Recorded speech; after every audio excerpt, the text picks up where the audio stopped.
내년이면 30대 중반이 되는 평범한 여자입니다. 남들 눈에는 평범하게 보일지라도 제 눈에는 제 스스로가 평범해 보이지는 않네요. 지금의 저는 아주 특별한 사람이라고 할 수 있기 때문이죠. 네, 저는 지긋지긋한 남편과 이혼을 하고 화려하게 컴백한 돌싱입니다. 결혼 지옥에서 벗어나 솔로 천국으로 온 셈이죠. 주변 사람들이 왜 진작에 이혼하지 않았냐고 이야기할 만큼 저는 너무나 밝게 잘 지내고 있습니다. 그래서 오늘 이곳에 제가 만났던 남편, 그리고 시댁 식구들에 대해 아주 탈탈탈 폭로를 해버리려고 해요. 이전에 저와 같은 상황을 겪고 계시는 분들이 계시다면 당장에 벗어나라고 말씀을 드리고 싶어서 말입니다. 그럼 지금 바로 제 이야기를 시작하도록 할게요. 잘 들어주세요. 남편과 저는 대학 시절에 캠퍼스 커플로 만나 장기 연애를 거쳐 결혼까지 생각하게 되었습니다. 사실 그 사람과 만나면서 단 한 번도 우리가 헤어질 것이다 라고 생각해 본 적이 없어요. 우리는 당연히 백년해로를 할 것이라고 생각을 했죠. 둘 다 취업을 하고 나서 어느 날 결혼에 대해 진지한 얘기를 나누게 되었어요. 그리고 그때 남편에게서 제가 몰랐던 이야기를 듣게 되었죠. 뭐야, 뭐 때문에 그래? 뭔데 그렇게 뜸을 들여? 사람 불안하게. 뭐 자기도 알고 있는 거지만 우리 집 형편이 여유 있지 않잖아.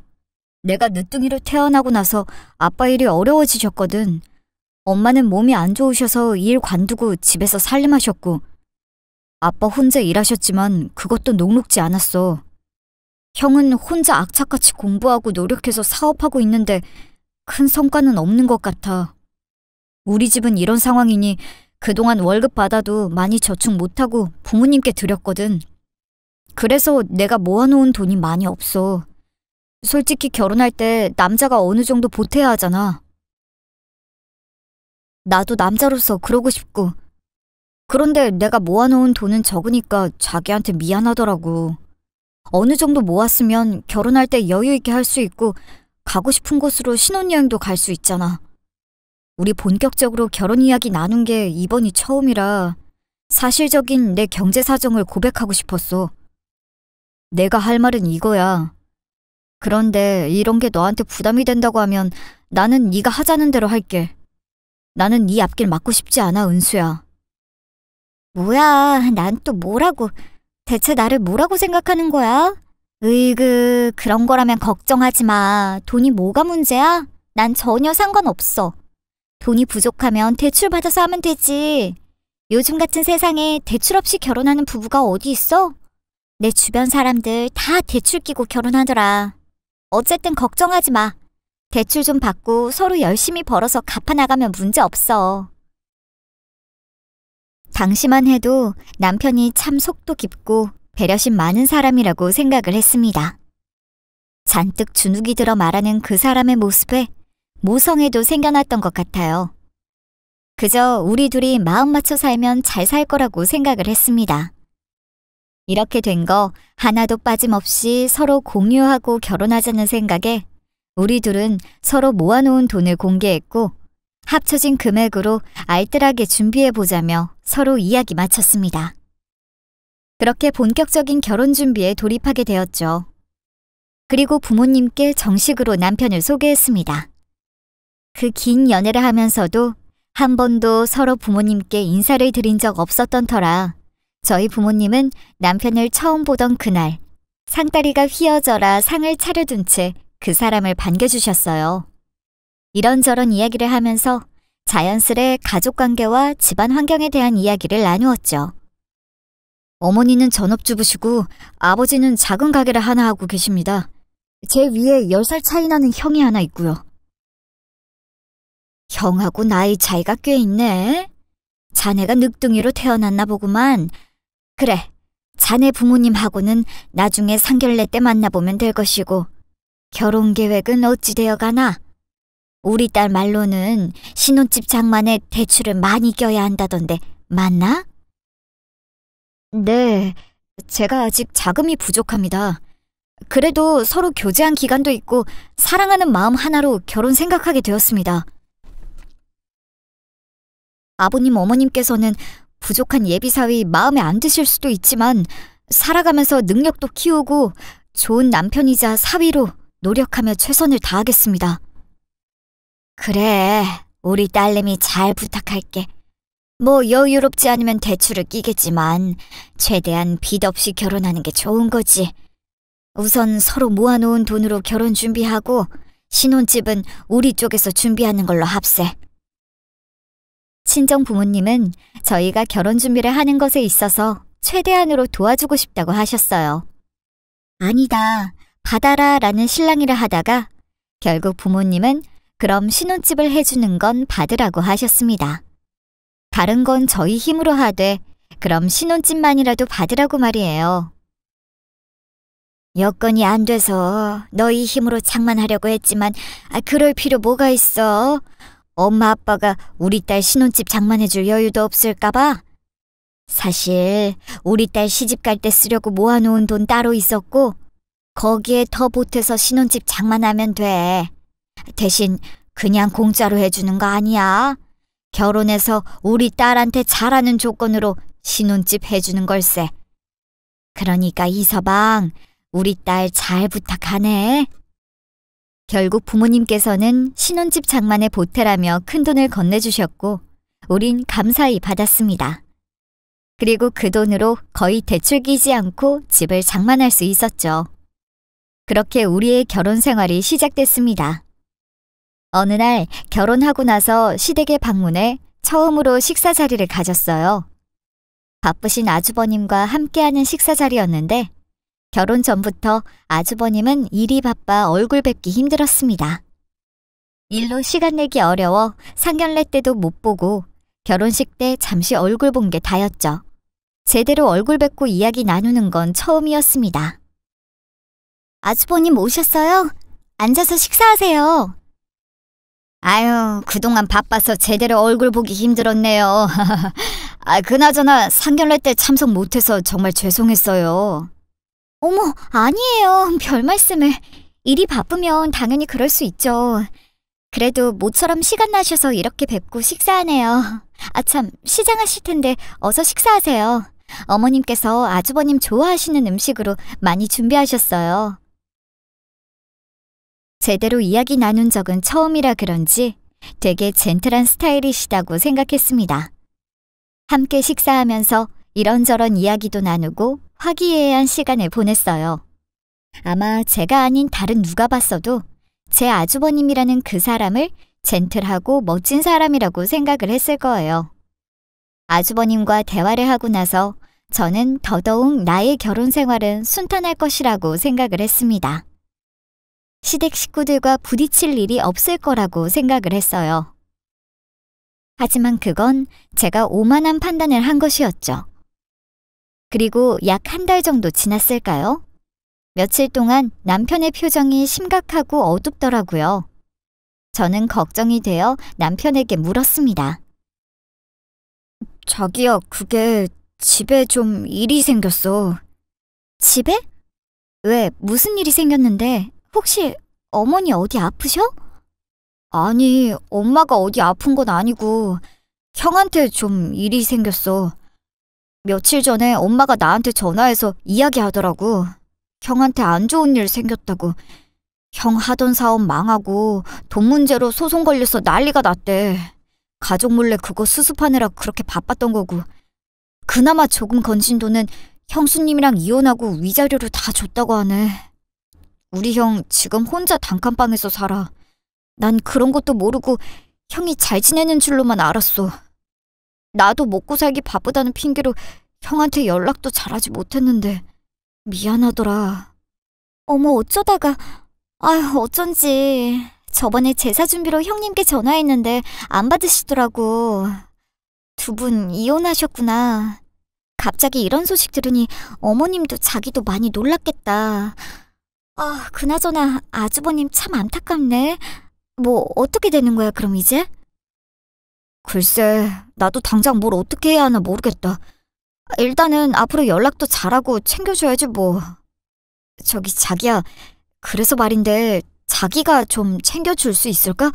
그냥 가끔 들러서 반찬만 좀 챙겨주라. 엄마는 연세가 있으셔서 힘드실 것 같거든. 남자 혼자서 지내봐야 얼마나 잘 지낼 수 있겠어. 밥이나 제대로 챙겨 먹을지 걱정되고. 이런 부탁해서 미안해. 제가 전업주부도 아니었고 저도 일하는 처지에 남편의 부탁은 사실 부담이었습니다. 솔직히 일 다니면서 매번 반찬 나르고 챙겨주기 어렵잖아요. 하지만 남편의 마음을 이해하기 때문에 어쩔 수 없이 알겠다고 했어요. 그리고 일부러 반찬을 몇 가지 만들어 아주버님께 가져다 드렸고 그게 몇 번 반복되었죠. 그러던 어느 날 퇴근하고 집에서 쉬고 있는데 어머니께 전화가 왔어요. 그런데 어머니는 다짜고짜 화부터 내셨습니다. 너는 생각이 있는 거냐 없는 거냐? 도대체가 하나만 알지 둘은 몰라.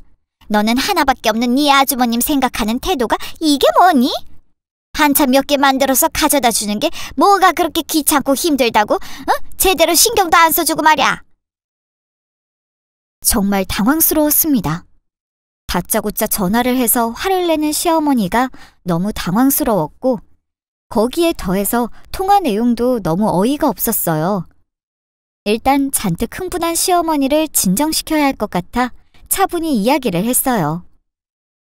어머니, 그게 무슨 말씀이세요? 저 귀찮아하지 않고 열심히 만들어서 챙겨드렸는데 적어도 일주일에 2~3번씩 들렸어요. 그리고 냉장고에 제가 한 반찬 보셨을 거 아니에요. 저희 집에 해놓는 그대로 아주버님한테 해서 가져다 드린 건데. 그래, 봤다. 너는 이걸 반찬이라고 한 거냐? 맛도 없고 맨 영양가 없는 것들만 있더구나. 이런 걸 먹고 우리 아들이 힘내겠냐고. 나 같으면 이혼까지 당하고 사업도 안 된 네 아주버님한테 힘내시라고 사골이라도 우려서 가져다 주겠다. 그거 뭐 그리 힘들다고. 아주 반찬한 꼬락서니 보니 여간 하기 싫은 티를 팍팍 냈더구나. 너, 네 남편한테도 그럼 그따위 거를 먹인다는 거니? 정말 어이없었습니다. 그렇게 생각하실 줄은 꿈에도 몰랐죠. 거짓말 하나 보태지 않고 나름 신경 써서 만든 반찬이었는데 저리 말씀하니 서운했습니다. 또 고기 반찬이 없는 것도 아니었죠. 잡채에 불고기에 나름 신경 쓴 건데 뭐가 그리 마음에 들지 않았는지 있는 짜증 없는 짜증 박박 긁어냈습니다. 기도 안 차서 뭐라고 말해야 할지 몰랐습니다. 시어머니는 그저 잔뜩 짜증만 부리고 전화를 끊었죠.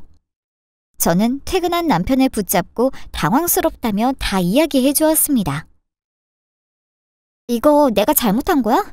솔직히 난 잘 모르겠어.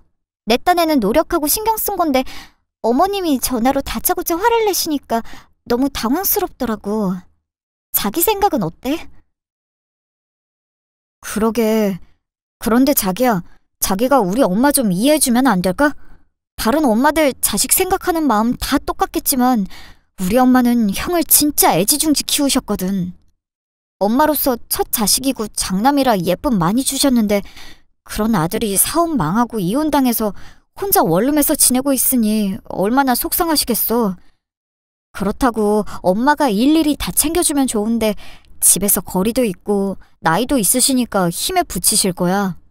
여러 가지로 잘 풀리지 않으니 속상한 마음에 자기한테 그러신 것 같고. 어쨌든 내가 미안해. 마음 넓은 자기가 이해해주라. 우리 엄마한테는 내가 잘 말할게. 그리고 지금도 충분히 잘하고 있는데 여기서 조금 더 신경 써서 우리 형 좀 챙겨줘. 그럼 우리 엄마도 자기한테 고맙고 미안해 하실 거야. 나도 그만큼 자기한테 잘할게. 저와 시어머니 사이에서 이러지도 저러지도 못하는 것 같은 남편. 그래도 최대한 제 비위를 맞춰주며 기분 풀어주려 했지만 결국 남편도 형을 더 잘 보살펴달라며 부탁했습니다. 제가 집에서 살림하는 여자도 아니고 똑같이 직장 다니는데 솔직히 그럴 여유가 어디 있나요? 아주버님이 한두 살 먹은 애도 아니고 정말 너무하다 싶었습니다. 그래도 좋은 게 좋은 거라고 처지가 딱하니 그래 내가 조금 이해하고 희생하지 싶었어요. 그게 옳은 일이라고 잘못 생각했던 거죠. 전부 다 반찬에 더 신경 썼고 반찬을 주기 위해 들리는 날에는 간단히 정리 및 청소까지 해줬습니다. 그런데 어느 순간 남편의 태도가 이상하더라고요. 자기야, 형한테 반찬 가져다 주는 거 신경 좀 더 써야 할 것 같아. 저번에 엄마한테 들으니까 간이 좀 짜다고 하더라. 우리 형 짜게 안 먹으니까 간 적당히 맞춰. 참, 간 김에 청소도 하고 빨래도 좀 돌리고 오지. 형이 그런 거 한 번도 안 해봐서 아마 뭐가 뭔지 잘 모를 거야. 부탁할게. 남편의 말이 좀 이상하지 않나요? 저는 남편에게 저런 소리를 듣는데 순간적으로 내가 뭐 하는 사람이지 싶었어요. 이건 뭐 가정부도 아니고 부탁하는 아내에게 저런 식으로 말하는 게 맞나요? 갑자기 우라가 치밀어 오르더군요. 그래서 남편에게 냅다 질렀습니다. 당신 말이 좀 그렇다. 내가 아주버님 집에 가서 집안일 도와주는 사람도 아니고 말을 왜 그렇게 해? 그럼 차라리 돈이라도 주고 부려먹던가. 자기가 엄연히 나한테 부탁해서 나는 그 부탁 들어주는 사람이지 모든 걸 당연하게 해내야 하는 사람이 아니야. 어쩜 미안해하는 기색 하나도 없고 수고했다 또는 고맙다는 말 하나 없어? 반찬 만들어서 챙겨주고 집 청소까지 해주는 게 당연한 일이야? 그게 보통 일이냐고. 더군다나 난 자기랑 똑같이 직장 다니는데. 에헤이, 자기가 너무 과하게 받아들이는 거다 지금. 내가 정말 그런 뜻으로 말한 거겠어? 그게 아니란 거 잘 알면서. 알겠어, 내가 미안해. 말 실수했어. 조심할게. 그러니까 화 풀어. 신혼 초부터 저희 부부 사이에서는 아주버님 일로 서서히 불씨가 일어났죠. 직장 다니면서 아주버님까지 챙기니 오만 스트레스 다 받고 저도 한껏 예민해져 있었습니다. 그런 저를 몰라주고 함부로 말하는 남편에게 제가 뭐라고 막 쏘아붙이니까 잘못했다고 싹싹 빌고는 눈치 보면서 조심하는 것 같았는데 그래서 전 서운하더라고요. 그러던 어느 날 시어머니께서 말도 없이 집에 찾아오셨습니다. 그런데 양손에 짐이 한가득 하더군요. 무거우셨는지 힘겹게 식탁 위로 올려놓으셨죠. 참 이상하게도 어머니는 평소와 다르게 나긋나긋한 목소리로 하지 않던 짓을 하셨습니다. 이때부터 뭔가 이상하다는 느낌을 받았어요. 아니나 다를까 어머니와 마주보고 앉아 커피를 마시는데 속에 있던 꿍꿍이를 풀어내더군요. 우리 며느리 요즘 많이 힘들지? 일하랴 우리 아들 챙기랴 고생이 많을 거야. 내가 다 알아. 아는데 그동안 고생한다는 말 한마디 따뜻하게 못해주고 정말 미안하다. 내가 너 고생하는 거 모르는 거 아니야. 솔직히 직장 다니면서 반찬 만들어 첫째네 가져다 주기 힘들지 않니? 왔다 갔다 하는 것도 시간 낭비고. 그래서 내가 우리 며느리 힘들까 봐서 생각을 좀 해봤지. 어떻게 하면 서로 편하게 지낼 수 있을까 생각했더니 좋은 생각이 나지 뭐냐? 네? 좋은 생각이요? 그게 무슨... 솔직히 뭐하러 왔다 갔다 하면서 시간 버려. 그냥 같이 살면 되지. 저건 무슨 말도 안 되는 소리인 건지 아주버님이랑 같이 살라뇨. 저는 너무 황당했습니다. 어이가 없었고 당장 이 일을 막아야 한다는 생각만 들었어요. 싫다고 완강하게 이야기를 했습니다. 절대 그럴 수 없다고 말이에요. 제가 하는 말이 자기가 예상했던 것과 달랐던 건지 시어머니는 표정이 싹 바뀌었습니다. 화를 꾹 참고 제게 이야기하는 것 같았죠. 아니, 왜 못 사냐? 이제 넌 우리 식구고 같은 가족인데. 그리고 너도 고생이지만 우리 큰아들도 고생하고 있지 않니? 솔직히 네가 봤을 때도 얼마나 딱해. 상황이 좋지 않은데 어쩌겠어. 같이 사는 방법밖에 없지. 거기다가 너희 집 방도 남잖아. 그 방에서 우리 아들이 지내면 딱 좋겠구먼. 내가 가끔 들여다보면서 반찬도 좀 챙겨주고 그럴게. 그러니까 우리 아들 좀 여기서 같이 지내게 해줘라. 아니요, 어머니. 이건 아닌 것 같아요. 그이도 불편해할 거고요. 그건 걱정할 거 없다. 내가 이미 둘째한테 다 말해놨어. 둘째는 괜찮다고 하던데. 왜? 아니 얘 너 그런데 너무 싫어하는 티 내는 거 아니니? 어? 너 참 매정하다. 아니, 사람이 힘든 상황이면 가족끼리 좀 도와주면서 힘 실어줘야지. 어쩜 그렇게 네 생각만 하니? 그리고 너도 왔다 갔다 하면서 챙겨주기 귀찮을 거 아니야. 너도 좋고 우리 아들도 좋은 방법이구만. 아우, 됐어. 네 의견 필요 없다. 우리 둘째는 그렇게 하라고 허락했고 큰아들 집 이미 내놨다. 조만간 정리하고 우리 아들이 이 집에 들어올 테니까 그렇게 하러. 시어머니는 본인 하고 싶은 말만 통보하듯이 쏟아냈고 제 말을 듣기 싫다며 황급히 돌아가셨어요. 정말 이런 어이없고 황당한 상황에 어찌해야 할지 난감하더군요. 그래서 퇴근하고 돌아온 남편에게 이게 어찌된 일인지 급히 물었어요. 저의 동의도 구하지 않고서 자기 엄마랑 짝짝꿍해서 자기 형을 집에 들이려고 하는 남편이 너무 괘씸해서 화가 치솟았습니다. 대체가 이런 경우가 어디 있어. 자기는 어쩜 나한테 한마디 상의도 없이 무턱대고 알았다고 하면 어떡해. 내 의견은 중요하지도 않아? 어머님 이렇게 나오시는데 이제 어쩔 거야. 자기야, 우선 진정하고 내 말 좀 들어봐. 나도 다 생각이 있어서 그런 거야. 자기가 생각하는 것처럼 그렇게 오래 안 있어. 우리 형 들어와서 지내고 얼마 안 있다가 금방 나갈 거라니까? 그리고 자기도 계속 형네 집 왔다 갔다 하면서 반찬 챙겨줄 거야? 그것도 아니지. 그러니까 형이 어느 정도 자리 잡을 때까지만 우리 집에서 지내게 하고 그 다음에 형 내보내자. 그게 자기도 좋고 우리 형이나 엄마한테도 좋지 않겠어? 내 생각에는 가장 좋은 방법이라고 판단해서 그랬던 거야. 말로는 뭘 못해. 말이 쉽지. 그렇게 쉽게 장담하듯이 말해? 아주버님 언제 자리 잡을지 어찌 알아. 그때까지 계속 같이 있어야 한다는 소리 아냐. 그렇게 오래 안 걸린다니까? 자기 우리 형 잘 몰라서 그러는데 우리 형 되게 성실하고 비전 있는 사람이야. 일머리가 얼마나 좋고 똑똑한데. 내가 분명 장담하는데 그렇게 오래 안 걸릴 거야. 두고 봐. 몇 달만 지나면 금방 자리 잡을걸? 그럼 그때 내가 책임지고 형 내보낼게. 그때까지만 자기가 좀 이해해주라. 어? 자기야, 내가 이렇게 부탁할게. 그래도 내 하나뿐인 형인데 내가 모른 척할 수 없잖아. 하나뿐인데 형인데 내가 모른 척할 수 없잖아. 자기한테 정말 미안하지만 한 번만 이해해주면 안 될까? 그럼 대신에 우리 이렇게 하자. 딱 2개월만 형이랑 같이 지내는 걸로 해. 2개월 지나면 내가 형이랑 잘 이야기해서 내보낼게. 아마 그 전에 우리 형 일어서겠지만 그러니까 딱 2개월만 참고 이해해줘. 내가 이렇게 부탁할게. 정말 내키지 않았지만 남편이 저를 부탁하니 어쩔 수 없었습니다. 아마 신혼 초였기에 가능한 것이었기에 저도 받아들였던 거겠죠. 거기다 2개월이라는 조건이 붙었으니 어느 정도 참고 이해해 줄 수 있겠더라고요. 상황이 딱하다고 하니 저도 사람 한번 도와주는 셈 치자고 좋게 생각했습니다. 그리고 남편에게 2개월만 지내는 거라고 확실하게 못 박았어요.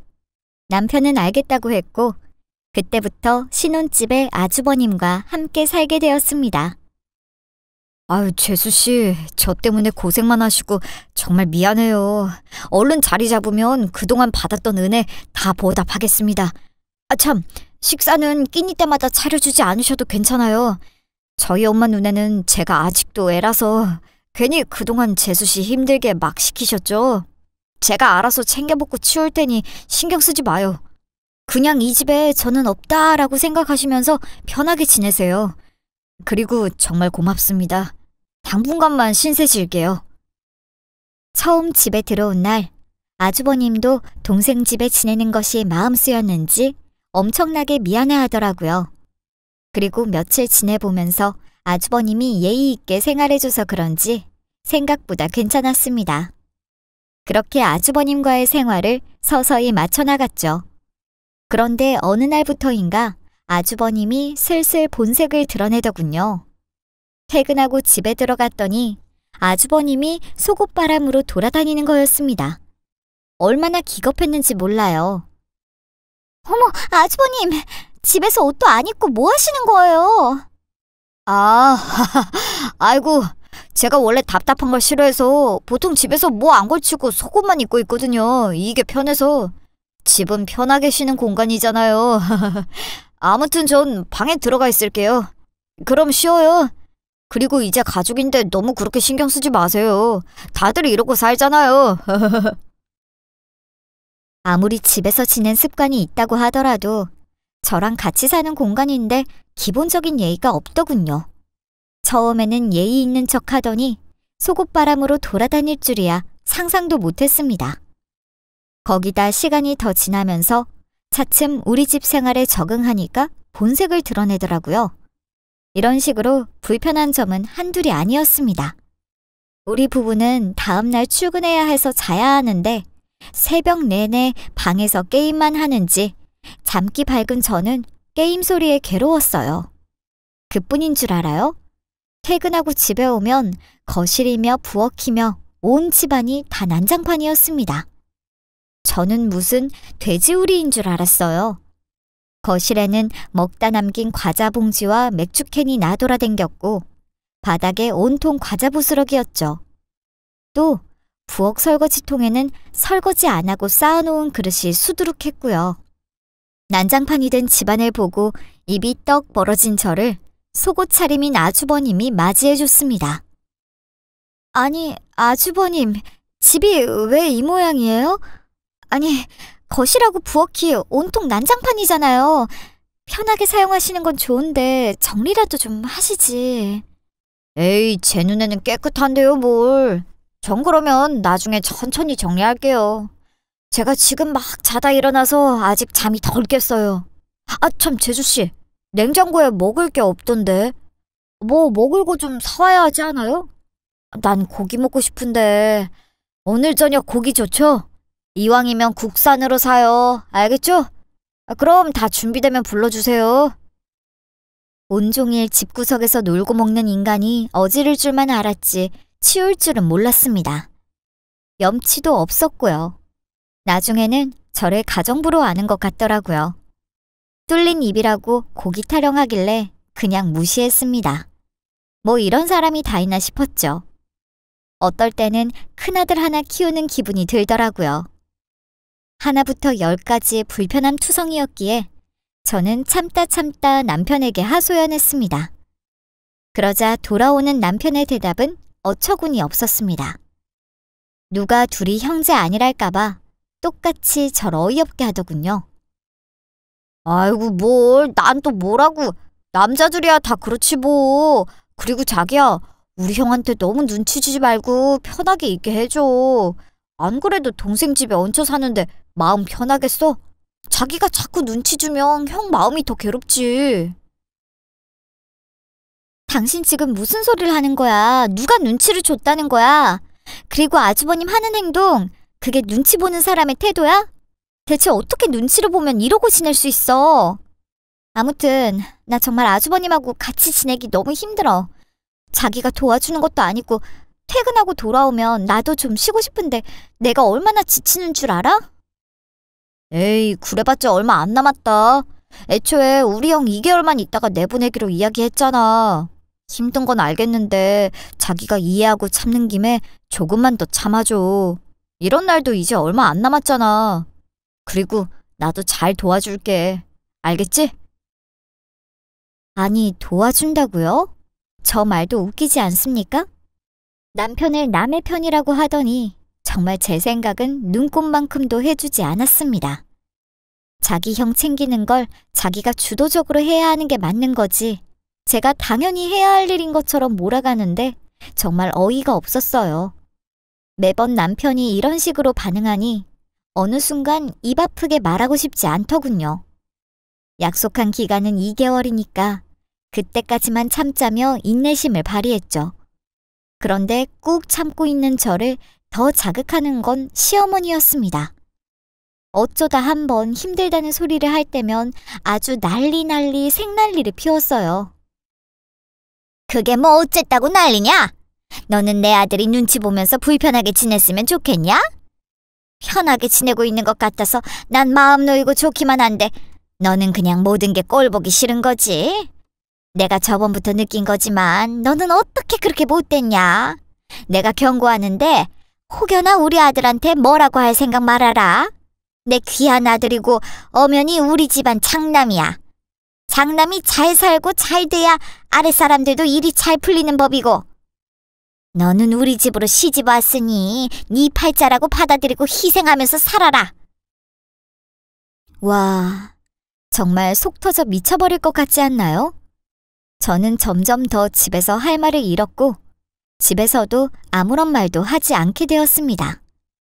남편은 그걸 아는지 모르는지 아무렇지 않게 자기 형이랑 지냈고요. 제 얼굴은 점점 더 어두워지기만 했죠. 그 와중에 아주버님이라는 놈은 그런 절 가만히 놔둘 생각이 없었는지 본격적으로 진상짓을 펼치더군요. 남편이 새벽까지 야근한다고 한 날 어디서 술을 진탕 먹고 왔는지 잔뜩 취해서는 문을 발로 뻥뻥 걷어차며 빨리 열라고 고래고래 소리를 질렀습니다. 저는 행여나 이웃분들이 소음으로 신고할까봐 재빨리 문을 열어 주변 눈치를 살폈어요. 아주버님, 동네 시끄럽게 지금 뭐 하시는 거예요? 술 드셨어요? 많이 취하셨어요. 얼른 들어와서 주무세요. 자기는 뭘 자?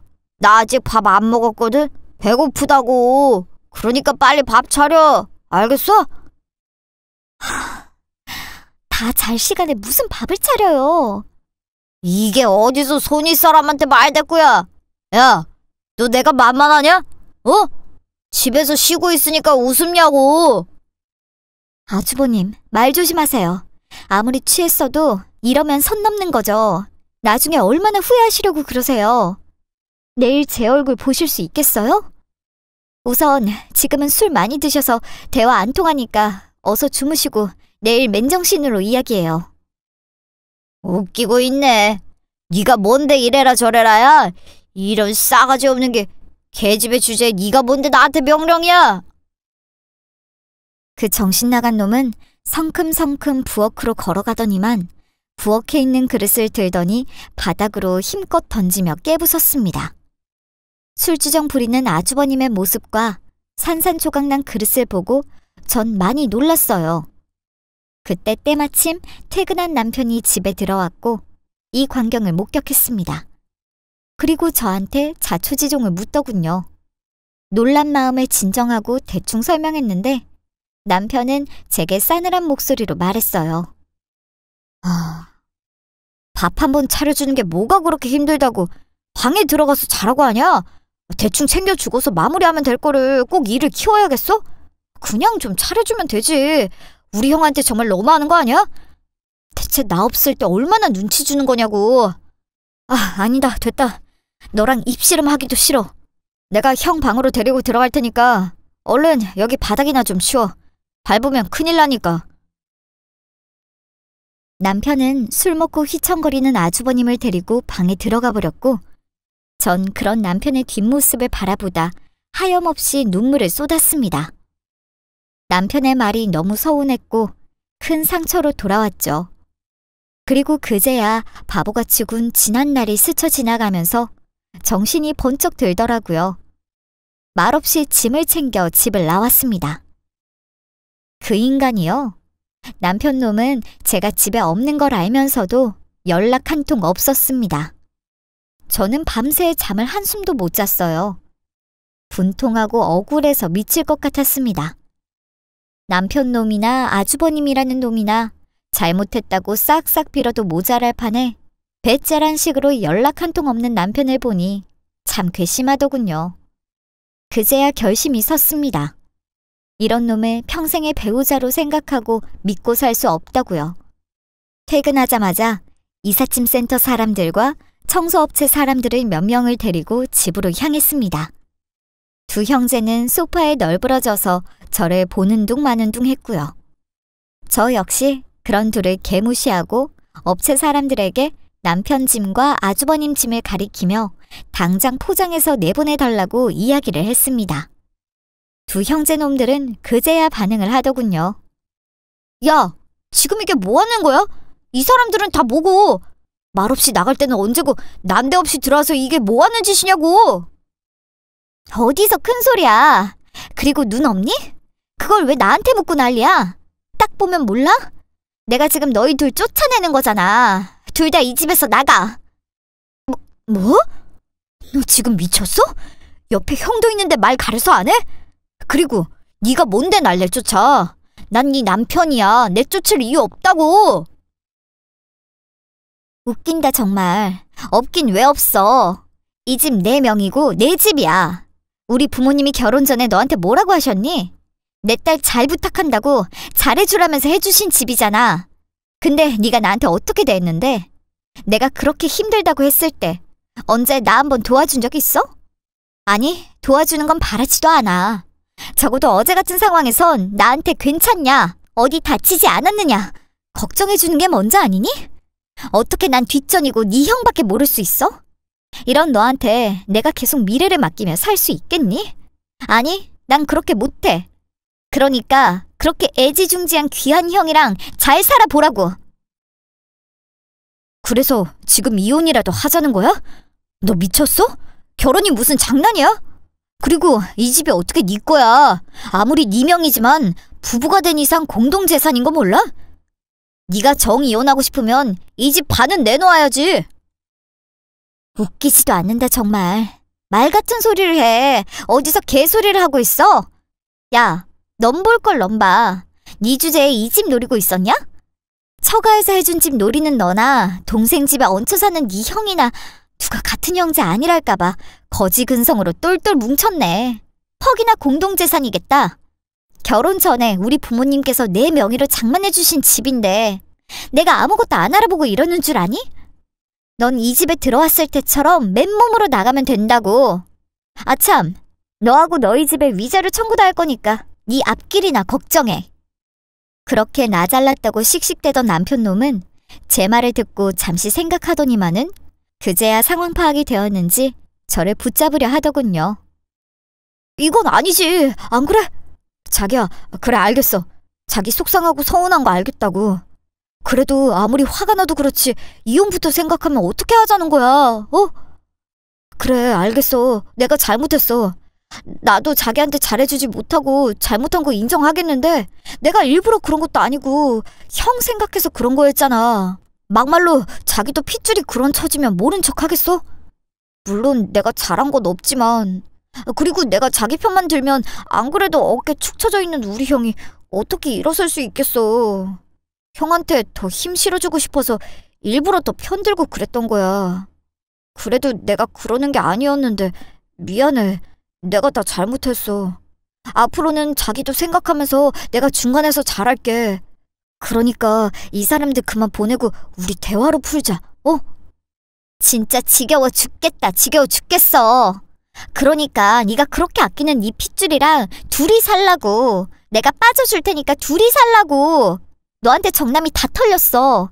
이제 너랑 너희 집 식구들 꼴도 보기 싫으니까 얼른 꺼져. 내 집에서 빨리 꺼지라고. 저는 이삿짐 직원들과 청소업체 직원들에게 일을 맡겼고 그것들 짐을 계속 밖으로 옮겼습니다. 아주버님이라는 놈은 그 와중에 자기 짐을 챙기려고 왔다 갔다 했고 남편은 제게 무릎 꿇고 애원하더군요. 이미 배 떠난 뒤에 저한테 매달리면 뭐하나요? 저는 눈 하나 깜빡하지 않고 안방으로 들어와 버렸습니다. 한참 지나고 나서야 주섬주섬 짐 챙기는 소리가 들리더니 남편과 아주버님은 시댁으로 가는 듯 했죠. 업체 사람들의 도움으로 남편과 아주버님의 짐을 다 처리했고 청소한 방도 원래대로 돌아왔습니다. 그리고 몇 시간 후 핸드폰이 요란하게 울리더라고요. 바로 시어머니의 전화였습니다. 받아보니 고래고래 소리 지르며 난리치더군요.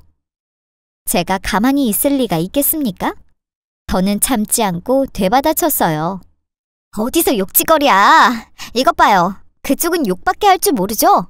이래서 가정교육이 중요하다는 거예요. 당신이 개차반에 무개념으로 키운 아들들 전 데리고 못 사니까 도로 보내드린 겁니다. 그렇게 좋아 죽겠는 그쪽 아들들 잘 끼고 살아보세요. 그리고 제발 좀 다른 집 딸내미들 인생 망치지 말고 평생 끼고 살아주세요. 네? 시어머니라는 여자는 악을 쓰고 소리를 질러댔죠.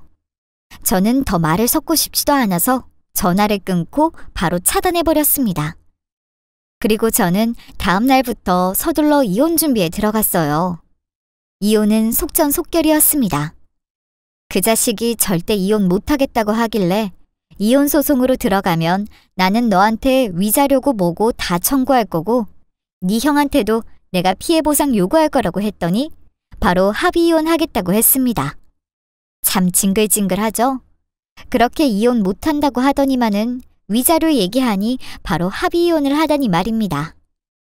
그렇게 저는 허무하고 치열하게 그 자식과 그 자식 가족들과의 인연을 한 번에 끊어냈습니다. 짧은 결혼 생활 동안 참 많은 일을 겪었네요. 그렇죠? 여러분, 혹시라도 이전에 저와 같은 결혼 생활을 현재 하고 계시는 분이 계시다면 제 이야기를 본보기로 삼아 하루빨리 여러분의 삶을 찾기를 바라겠습니다.